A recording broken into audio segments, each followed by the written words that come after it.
मयूरेश जोशी भी इस बीच हमारे साथ जुड़ चुके हैं। मयूरेश से भी एक बार एक टेक ले लेते हैं overall mid cap and small cap का, और उनका इस समय क्या मानना है।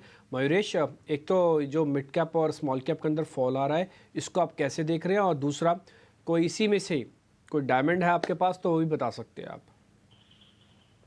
मॉर्निंग मॉर्निंग डिम्पी जी। नहीं, इसको दो चीज़ों से देखना चाहिए। आई थिंक जैसे निकुंज ने एक्सप्लेन किया, I think covered almost all the aspects. और रीजंस काफ़ी होते हैं जब फॉल आते हैं, तो आई थिंक मार्केट्स रीजंस ढूंढता है कि ये फॉल क्यों आया है। बट एक ऑब्वियस जो एक पैरामीटर स्क्रीन पे दिख रहा था कि जो small and mid cap space है, स्पेसिफिकली माइक्रो कैप और स्मॉल कैप स्पेस, यहाँ पे जो एक प्राइस एक्शन देखा गया था, कितने स्टॉक्स अगर आप देखें 2020-21 के बाद भी 2 टाइम्स 3 टाइम्स हो चुके थे। And therefore I think it was getting very very difficult to identify stocks within this space, क्योंकि वैल्यूएशन से थोड़े महंगे हो चुके थे और प्राइस एक्शन इतना शार्प था कि हिम्मत नहीं बन रही थी कि शायद ये स्पेस में आए। तो जो रिस्क असेसमेंट था या एडवांस टैक्स पेमेंट्स हैं या जो लेवरेज पोजीशन अनवाइंड हो रही है, आप कई कारण इसको लगा सकते हैं।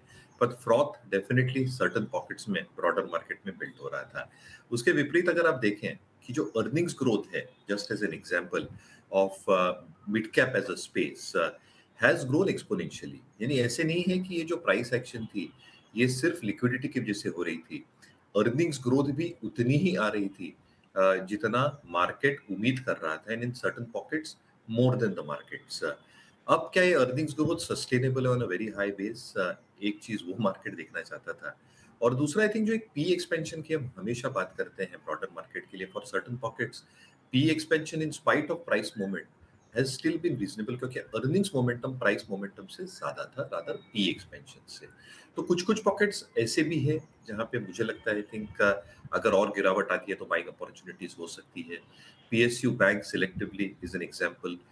मैन्युफैक्चरिंग इंफ्रास्ट्रक्चर स्पेस में कुछ रोड कंपनीज एक एग्जांपल बन सकती है, क्योंकि वो ज्यादा चली भी नहीं थी और जो इंफ्रास्ट्रक्चर स्पेंडिंग की हम बात करते हैं वहां पे अच्छे विकल्प हो सकते हैं। सीमेंट कंपनीज अगर हम एक लॉन्ग टर्म व्यू रखते हैं, वहाँ पे अच्छे विकल्प हो सकते हैं for manufacturing GDP growth generally as a theme. And large caps in my opinion, अगर आप लार्ज कैप बैंक्स की बात करें selectively in terms of large cap IT, I think these are couple of spaces जहाँ पे अभी भी I think earnings growth ठीक ठाक रहनी चाहिए। रैशनल बहुत ऑब्वियस हो सकते हैं, एक रेट कट का सिलसिला at some point of time जो सहारा दे सकता है in terms of NIM spreads and earnings momentum, specifically return ratios large banks के लिए। Mid cap IT at some point of time after the next couple of quarters, जब स्थिरता आएगी कंज्यूमर डिस्क्रिशनरी स्पेंडिंग में, ये आई थिंक एक बहुत बड़ा सहारा देगी। तो कल का फॉल आई थिंक जो एक एक्सेसेस थे, आई थिंक उसको करेक्ट कर रहा था।